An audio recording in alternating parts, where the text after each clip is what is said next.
Então, gente, vamos lá. Olha, aparentemente, né, vocês olhando para o documento aqui, vocês devem estar se perguntando, o que é isso? Meu Deus do céu, que doidice é essa, né?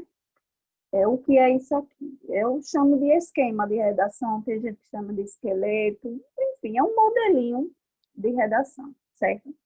Porém, eu não posso chegar com isso aqui, entregar para vocês e dizer use. Não é bem assim que funciona, certo? Eu preciso mostrar para vocês como é que vocês vão utilizar esse esquema de redação na vida de vocês. Lembrando que é um esquema, mas ele não precisa necessariamente estar da mesma forma como está aqui. Então, eu vou mostrando para vocês que não tem como existir um esquema fixo para qualquer tema, para qualquer repertório, não tem, não existe esse esquema fixo, certo? O que acontece é que o esquema, ele vai facilitar a sua vida, mas você precisa estar preparado para fazer adequações de acordo com o tema, de acordo com o que está lá na frase temática, enfim, de acordo com o repertório que você vai utilizar. Então, assim, ele varia. Eu não quero que vocês entendam que eu estou trazendo esse esquema de redação e a partir de agora só escreve desse jeito aqui e acabou. Não. Vocês vão ter isso aqui como parâmetro, tá certo? E aí, quando vocês começarem a aplicar, vocês vão ver como vai surtir efeito e a nota de vocês vai aumentar. Então, vamos lá. Então, como eu disse a vocês, o que é o esquema? Eu coloco aqui informações prontas e aqui eu tenho uma estrutura pronta para vocês, tá? Eu tenho todos os elementos coesivos, eu tenho o lugar de colocar a tese, eu já deixei certinho o lugar de colocar os argumentos, onde é que coloca o repertório, está tudo organizado, certo? O que é que vocês têm que fazer? Pegar esse modelo e aplicar na redação de vocês, independente do tema que cair, certo? Então, vamos lá, eu vou passando trecho por trecho, e aí eu vou explicando para vocês como é que funciona. Nesse esquema aqui, eu coloquei, começando com uma obra, tá? E eu expliquei aqui no início, deixa eu dar uma melhorada aqui na minha tela. E eu coloquei, né, uma obra. E o que seria a obra, tá? Seria aquele tipo de repertório relacionado aqui. Eu coloquei para vocês filme, série, romance, música, poema, conto, crônica, tá certo? Então, se é uma obra, né? Se é uma obra, vai ser um desses aqui. Então, para você ligar aqui, por exemplo, o repertório ao que você vai dizer depois, precisa ser um desses. Professora, isso aqui cabe para uma lei? Não. Esse esqueminha aí da introdução, ele vai ficar legal se eu quiser colocar um contexto histórico? Não, vai ter que fazer adaptações, certo? Então, esse modelo aqui de apresentação do repertório, ele só vai servir para esse tipo de repertório que eu coloquei, certo? E são obras, é o que a gente chama de obra. O que é uma obra? É um romance, é uma crônica, é uma música, é um poema, é um filme, uma série, certo? Por que eu coloquei esse modelo? Porque eu acho o mais fácil de vocês encontrarem repertório e, na verdade, é o tipo de repertório que vocês mais utilizam, tá? Então, vamos lá. A obra, aí você coloca o nome da obra, ilustra, certo? Então, já coloquei aqui as palavras que você vai usar. O que é que essa obra ilustra? Nesse caso aqui, se for, por exemplo, uma narrativa, o que são as narrativas? Né? Os filmes são narrativas, as crônicas são narrativas, os romances também trazem narrativas. Se for, né, uma narrativa, você vai dar exemplos de algo que acontece com um personagem que esteja relacionado ao tema, certo? E aí você vai dizer, a obra ilustra um personagem que acontece isso com ele e tal. E você explica a situação lá, né, para apresentar a obra na sua redação. Pronto. Apresentou a obra, aí você vai colocar. evidenciando dessa forma. O que é que você vai colocar aqui na frente? Você vai colocar o que é que existe de problema naquela obra que é comum com o problema que você vai abordar na sua redação, certo? Então, aqui você vai meio que apresentar o problema que é comum entre a obra que você está apresentando e entre o tema da redação que você vai escrever, ok? Pronto, aí terminou. Falou aqui qual é o problema. Semelhantemente, no Brasil, por quê? Porque você vai colocar que de forma semelhante ao que ocorre lá na obra, né? No Brasil também ocorre isso, né? Aí você, depois que você colocar no Brasil, você vai colocar a sua tese. Eu acabei apagando aqui o parêntese da tese, mas depois eu corrijo antes de mandar para vocês. Então, nesse espaço aqui, ó, nesse espaço aqui, você vai colocar a sua tese, certo? Como, aí, por exemplo, na tese você geralmente vai dizer que existem desafios, na tese você sempre vai apontar um problema, né? Aí quando você coloca o como aqui, você vai dar um exemplo desses problemas que você apresentou na tese. Então, a tese é só dizer, é só apontar que existe um problema, certo? Se você quiser especificar, falar desse problema de forma mais específica, você pode, não tem problema. Mas se você quiser falar de maneira genérica que existe o problema, só falar que existe o problema já é considerado tese, tá certo? A gente vai abordar isso também na aula de hoje. Aí você vai dar exemplos aqui desses problemas, né, que na verdade é o porquê, são as causas do problema, né? O que é que causa esse problema que você apontou na tese, né? Aí você vai colocar o que é, né, no argumento 1 e o argumento 2. Problema 1, problema 2. Do jeito que vocês fazem lá no projeto de texto. Não é nada, observem que não é nada diferente do que vocês já fazem, tá certo? Então, vejam que as partes são as mesmas que vocês já utilizam. Continuando. Se for aparecendo dúvidas, vão parando aí perguntando, viu? Estou dando sequência. Aqui, a gente tem o segundo parágrafo, né? Nesse contexto é um elemento coesivo que precisa ser utilizado aqui. Professor, eu posso utilizar outro elemento coesivo?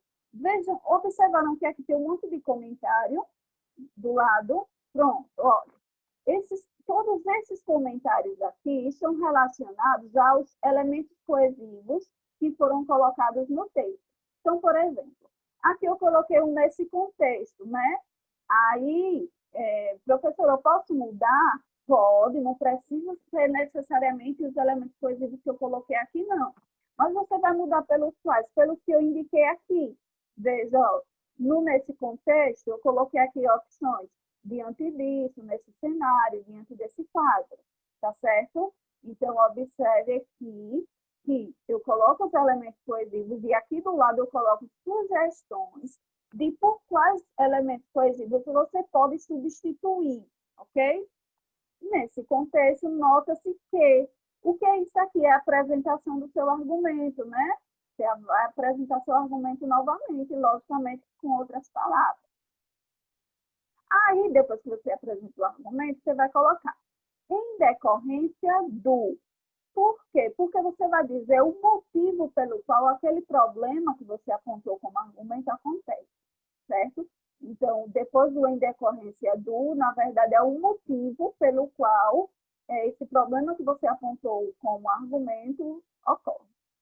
Nesse viés, aí eu coloco também aqui sugestões, né, de quais elementos coesivos você pode trocar. Cabe mencionar, também pode trocar a palavra mencionar, certo? Então, observem que eu vou dando... Está travando, Rayane? Deve ser minha internet, mas infelizmente é o que temos. Viu? Se não der para acompanhar tudo, de qualquer forma a aula vai ficar gravada, viu? Então, continuando. Aí você vai colocar o motivo pelo qual o problema acontece. Nesse viés, cabe mencionar. Quando você coloca aqui o cabe mencionar, você está apresentando o seu repertório, tá certo? É uma forma de você introduzir o seu repertório. Então, aqui, nesse espaço, você vai apresentar o seu repertório.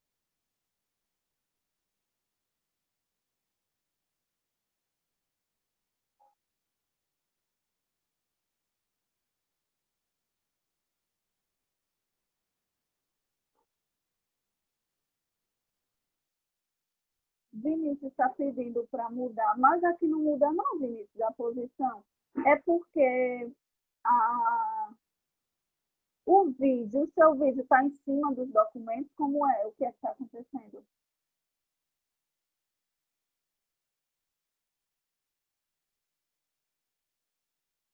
Ah, para ver os comentários, você pode, eu não sei se você está no celular ou no computador, mas você pode mexer o seu vídeo.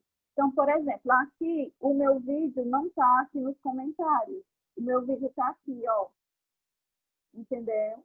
Aí, o que é que você faz? Você pode mudar também a sua tela, a janelinha, na verdade, né? Você pode mudar a sua janelinha de lugar, se ela estiver no lugar do comentário, certo? Porque, no caso, eu não posso mudar aqui, cada um que coloca a sua janelinha onde quer, entendeu?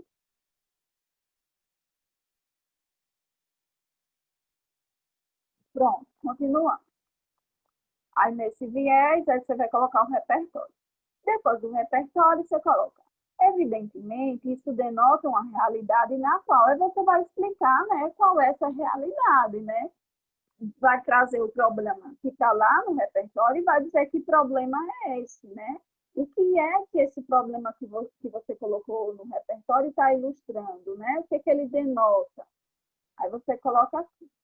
Por conseguinte, constata-se a necessidade de, veja, já é a finalização do parágrafo. O por conseguinte, professora, eu posso trocar? Pode, tem aqui nos comentários as sugestões para você trocar. Aí, constata-se a necessidade de. Aí você vai chegar a uma constatação. Com base no que você discutiu, né? Você constatou que é necessário fazer o quê? A dica que eu dou, isso não é regra, tá certo? Mas a dica que eu dou para ficar mais fácil de vocês finalizarem os parágrafos e para vocês não ficarem repetitivos, vocês coloquem sempre a necessidade de se fazer algo, tá? Então, a constatação de vocês vai ser sempre a seguinte: olha, diante disso que eu discuti, vai ser necessário uma mudança, uma intervenção do Estado, vai ter que ser, alguma coisa vai ter que mudar. Então, você vai apresentar isso no final do seu argumento não, do seu parágrafo, certo? Terceiro parágrafo. Somado a isso, é necessário compreender, aí você vai e coloca o argumento 2. A exemplo do ou da, você vai dar um exemplo daquele problema. Vou dar um exemplo. Você falou da falta de estrutura das escolas, aí você vai e dar exemplos. O que seria essa falta de estrutura? Ah, é porque não tem rampa para pessoas com deficiência. Ah, é porque não tem material didático, né? Então, aqui você vai dar exemplos práticos desse problema que você apontou aqui. Nessa perspectiva, de acordo com professor, e se eu não for colocar, por exemplo, uma citação, nenhum dado estatístico, eu vou precisar colocar o de acordo com? Isso vai depender muito do tipo de repertório. Professora, se eu for colocar aqui um repertório histórico, eu vou colocar de acordo com? Não, não vai. É só tirar, certo? Nessa perspectiva, cabe mencionar o iluminismo que aborda isso, isso e isso. É só tirar o de acordo com. O de acordo com, o conforme, eles são utilizados quando você vai mencionar um autor, certo? A ideia de alguém, ou você vai mencionar uma informação que você leu em algum lugar, tipo uma notícia, um dado estatístico, tá certo? Então, observe que o de acordo com, ele não serve para qualquer tipo de repertório. Caso você não vá utilizar um autor, uma citação, um dado estatístico, então você vai simplesmente retirar o de acordo com, tá certo? Pronto, aí colocou o repertório. Assim, depois do assim, você vai explicar, né, como é que esse problema ocorre na realidade, certo? Então, você vai pegar esse problema que você abordou aqui no repertório e você vai fazer a sua explicação. Cuidado para não dizer a mesma coisa que já disse. Insere-se, então, aí veja, a mesma constatação. Você chegou à qual constatação, né? refere-se, então, que é necessário que haja isso, isso, isso, certo? Então, sempre enfatize a necessidade de se fazer algo, tá certo? Vou continuando. Se aparecer dúvida, vocês falam.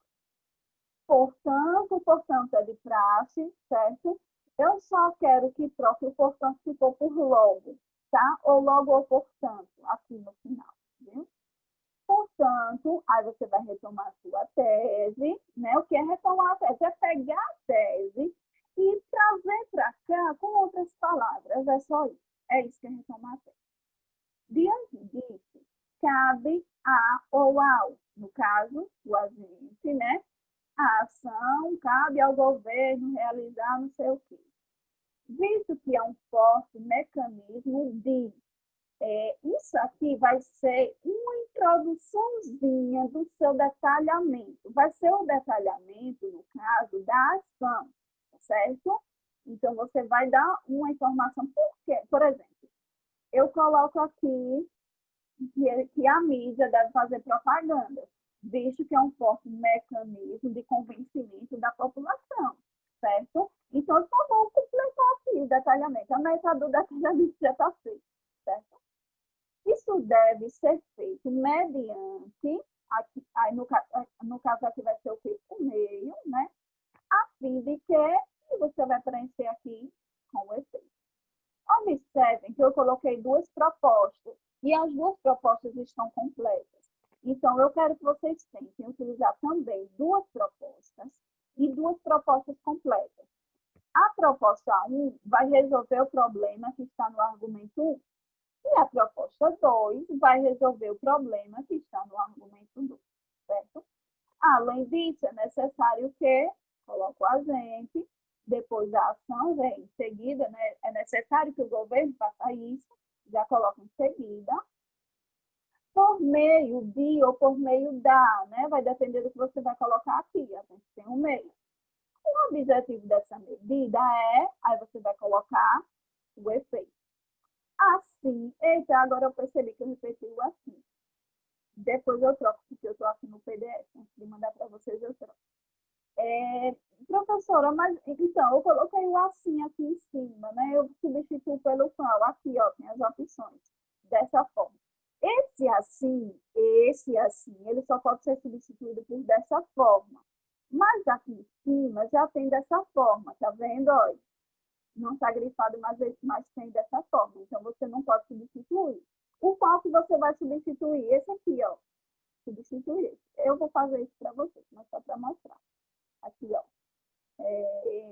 Nessa perspectiva, dessa forma, nesse sentido, desse modo, nesse ato, nesse ínterim. Então, vocês podem substituir esse assim, ó, por todas essas possibilidades aqui, ok? Pronto. Terminamos a nossa redação. Dúvidas? Tem mais coisa hoje. E aí? Foi rápido. Diz aí, meu povo. Vocês estão aí? Vocês estão aí? Estão aí ou eu estou sozinha? Não, não estou sozinha, porque Miriane abriu o vídeo. Foi a única que abriu. E aí, meu povo? Eu entendi. Ok. Só explica aquela parte novamente do tratamento? Do detalhamento, É, certo. Vou colocar aqui. certo. Obrigada. Ó, aqui. Visto que é um forte mecanismo, né? Veja. E digamos que eu coloquei aqui na ação que a mídia deve fazer propagandas. Aí eu coloco, visto que é um forte mecanismo de convencimento. Quando eu coloco essa informação aqui, que é um forte mecanismo de convencimento, né, eu estou detalhando essa ação, que é a ação de propaganda. Então, o que, é que você vai fazer? Você vai dizer, é um forte mecanismo de quê? Ou seja, por que, que essa ação é eficaz? Né? Na verdade, é isso. Por que, que essa ação é eficaz? Ela é eficaz porque ela é um forte mecanismo de... Aí você só vai colocar aqui um objetivo, certo? É um mecanismo para quê? né? Qual é a característica principal dessa ação, certo? Mas eu vou colocar aqui um exemplo, eu fiz uma redação para vocês. E vocês vão entender agora. Vamos lá. Mas se aparecer dúvidas, vão falando. Fiz uma redação para vocês, certo? Passei o dia todo fazendo essas coisas. E eu fiz esquema, fiz a redação e ainda tem outro material que eu preparei para vocês. Aí eu fiz essa redação aqui dentro desse esquema que eu trouxe para vocês, certo? O que é que acontece? Aqui, esse esquema está preenchido, é o que vocês vão fazer. E eu quero que vocês percebam, ó, tudo isso que está de vermelho foi o que eu preenchi. O que está de vermelho não faz parte do esquema, né? Só o que está de preto. Então, observem que não é uma mera decoração de um modelo. Não. Por quê? Você está decorando só, memorizando a estrutura. Mas se você não tiver ideia, não vai. Então, por favor, não se acomodem. Precisa colocar a cabeça para pensar, certo? Não é porque você está usando um esquema que você não vai precisar fazer escolhas, que você não vai precisar organizar as informações. Continua do mesmo jeito. É só para facilitar a questão da organização mesmo. Aí vamos lá, eu coloquei aqui, né, uma redação dentro do esqueminha que eu coloquei para vocês. Aí vamos lá. O tema é Desafios para a Formação Educacional dos Surdos no Brasil. Esse foi um tema do Enem de 2018, certo? Então, foi um tema que realmente ocorreu. Aí vamos lá. A obra Vidas Secas, de Graciliano Ramos, ilustra. Aqui eu já coloquei qual é a minha obra e aqui eu coloquei o meu autor, né? Então, ó, vamos aqui. A obra tal. Mas, professora, aqui não tem espaço para eu colocar o autor. Minha gente, não é para colocar só o que foi colocado em espaço, não. Vocês têm que adicionar informações também, certo? Vejam, aqui eu só coloquei a obra, mas aqui, quando eu fui fazer minha redação, eu coloquei a obra Vidas Secas, de Graciliano Ramos. Vocês precisam acrescentar informações também, viu? Ilustra as dificuldades de convívio em sociedade, enfrentadas pelo protagonista Fabiano, por ser analfabeto. Então, aqui, ó, eu estou dizendo o que é que essa obra ilustra, tá certo? Veja que eu falei do personagem, eu disse quais são as dificuldades que o personagem enfrenta, né? E já estou relacionando com o tema. Por quê? Porque o tema é formação educacional. Então, já estou falando da educação, tá? Já estou entrando aos poucos no tema. É para isso que serve o repertório. Evidenciando dessa forma a importância dos estudos na vida do ser humano. Olha aqui, ó. Eu falei da questão educacional, né? Das dificuldades que uma pessoa que não estuda enfrenta, né? Quando eu coloco aqui, evidenciando dessa forma a importância dos estudos na vida do ser humano, eu já estou indo mais a fundo, né? Eu já estou quase entrando dentro do tema, só faltou falar dos surdos. Se for um repertório que já dê para falar diretamente do tema, melhor ainda. É porque nesse repertório aqui, né, eu não tinha como encaixar os surdos nessa obra, né? Eu posso fazer o encaixe depois, certo? Mas eu encaixei a questão da formação educacional. Lembrando, o repertório ele precisa estar associado a um elemento, a pelo menos um elemento da frase temática. Então, observem que aqui, embora eu não tenha falado de estudos, mas eu já entrei, né, já estou entrando aos poucos no tema, porque eu falei da formação educacional. Então, o repertório precisa estar relacionado a alguma palavra-chave da frase temática, certo? Evidenciando dessa forma a importância dos estudos na vida do ser humano. Que parte é essa, professora, que você colocou essa aqui, ó, evidenciando dessa forma? O que é isso? O problema abordado na obra e abordado no meu tema, porque eu vou falar das dificuldades do surdo, né? Então, aqui eu estou falando da importância dos estudos na vida do ser humano, né? Com base nessas dificuldades que o personagem passou. Semelhantemente, no Brasil, os surdos enfrentam... Espera aí, deixa eu aparecer. Os surdos enfrentam sérios desafios no que diz respeito à sua formação educacional. O que é isso? A minha tese, certo? A tese de vocês. Como a discriminação sofrida pelas pessoas com deficiência, argumento 1, e a ausência de suporte adequado a este público nas instituições de ensino, argumento 2, esse aqui, certo? Por que eles são argumentos? Porque eu estou colocando as causas desses desafios. O que é que causa esses desafios, né? Na verdade, quais são, né, os desafios? O que está causando desafios na vida dos surdos, né? É por causa da discriminação e por causa da ausência de suporte nas escolas. Pronto, apresentei meus argumentos. Mas vamos lá, segundo parágrafo. Nesse contexto, nota-se que a comunidade surda se depara constantemente com situações de cunho discriminatório. Então, peguei o mesmo argumento que apresentei aqui em cima, para a discriminação, e coloquei aqui, só que com outras palavras. Só isso. Em decorrência de por que essas situações de discriminação ocorrem? Ocorrem por causa da deficiência, né, dessas pessoas. E ainda acrescentei informações. Então, é importante estar sempre acrescentando informações, certo? Nas diversas esferas da sociedade. O que é que eu quero dizer? Que o surdo enfrenta discriminação tanto na escola como na rua, em diversos ambientes, certo? Então, vejam que eu acrescentei informações. Nesse viés, cabe mencionar a ideia do ilustre escritor Augusto Cury, que trata a questão do isolamento social como uma consequência dos atos de preconceito sofridos pelos educandos no ambiente escolar. Então, aqui é a ideia de Augusto Cury, que eu peguei, né, que fala sobre preconceito, que eu peguei para ilustrar a questão da discriminação, que está relacionada, né? A discriminação ocorre por causa do preconceito.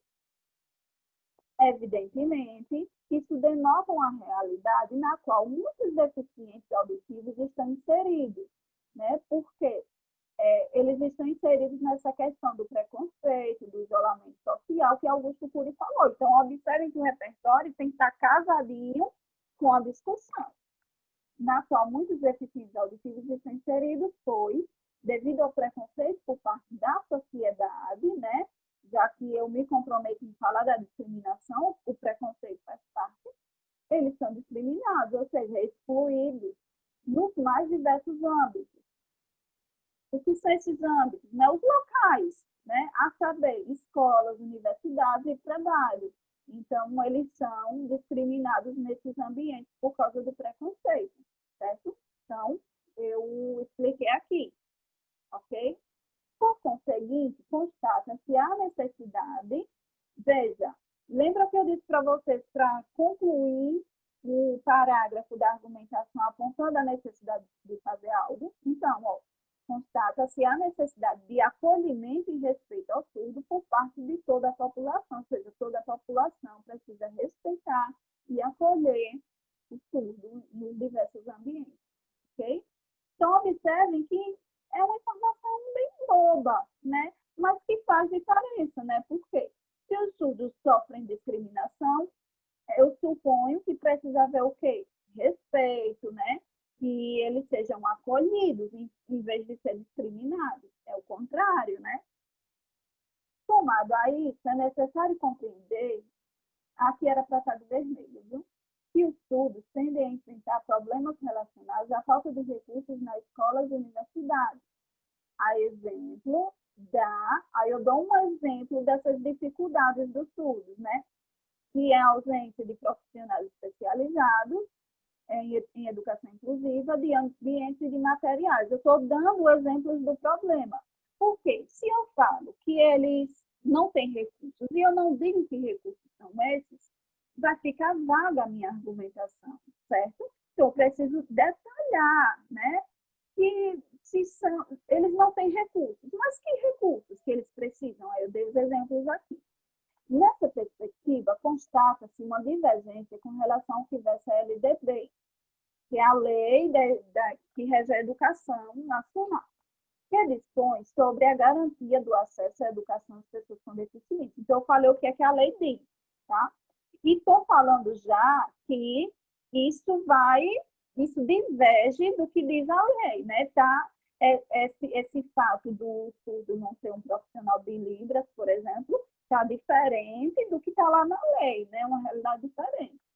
Assim, observa-se que, diante da ausência de condições efetivas de inclusão, como intérpretes de Libras, vejam que eu estou sempre dando exemplo, salas de recursos, materiais didáticos direcionados aos surdos, eles tendem a enfrentar dificuldades de comunicação. Além de dar exemplos, eu estou explicando as consequências desse problema. Eles vão ter dificuldades de comunicação, eles vão ter dificuldades de relacionamento e também de aprendizado. Então, observem que não é só dizer que o problema existe, é dar exemplos, é falar as consequências desse problema, é explicar por que o problema ocorre, sabe? Então, dá detalhes, é isso que está faltando na redação de vocês. O que culmina muitas vezes na evasão escolar desses alunos. Então, por exemplo, como eles têm problemas de aprendizado, comunicação, então eles acabam saindo da escola, né? Infere-se, então, que as políticas de inclusão da comunidade surda devem ser mais efetivas, né? Então, deve existir mais políticas públicas voltadas à inclusão da comunidade surda, né? Por quê? Isso tem a ver com o que eu coloquei no argumento? Tem, porque eu estou falando da falta de recursos, né? Se eles não têm recursos, eles vão ficar o quê? Excluídos, né? Portanto, os surdos têm enfrentado diversas dificuldades para a garantia de sua formação educacional. Então, isso aqui é o quê? Retomada da tese. Diante disso, cabe à mídia estabelecer projetos publicitários dedicados à inclusão da comunidade surda. Então, isso aqui é o quê? O meu agente, que é a mídia, e a minha ação, né, que é estabelecer projetos publicitários. Visto que é um forte mecanismo de persuasão, ou seja, as campanhas publicitárias, elas são um forte mecanismo para convencer as pessoas. Isso deve ser feito mediante campanhas de sensibilização, certo? As campanhas de sensibilização são um detalhe desses projetos publicitários. Porque quando eu falar aqui de projetos publicitários, está amplo ainda, né? Então, o que é, na verdade, o meio? É um detalhe, certo? É um detalhamentozinho do que você apresentou na ação. Então, se eu falei aqui em cima de projetos publicitários, eu coloco. Deve ser feito mediante campanhas de sensibilização, né? A fim de que a população pratique ações de respeito e de inclusão dos surdos. Isso aqui, esse a fim de que a população pratique, vai ser o quê? O meu efeito. Eu estou resolvendo qual problema? O problema da discriminação, certo? Eu estou resolvendo o problema da discriminação, que foi o que eu apontei lá no argumento 1, ok? Além disso, é necessário que o Ministério da Educação fiscalize as instituições de ensino. Então, já coloquei outra agente, já coloquei outra ação, por meio da criação de comitês fiscalizadores, né? Então, ele vai fiscalizar por meio da criação desses comitês. O objetivo dessa medida é garantir que os surdos tenham todos os recursos necessários para a sua formação. Isso aqui, eu estou resolvendo o quê? Eu estou resolvendo o que eu apontei no argumento 2, que foi a falta de recursos, né? É garantir que os surdos tenham todos os recursos necessários para a sua formação. Assim, a pessoa com deficiência auditiva poderá exercer propriamente seu papel de cidadão. Essa parte aqui... Vai desligar, Luciane. Encerrar logo. Aí você volta.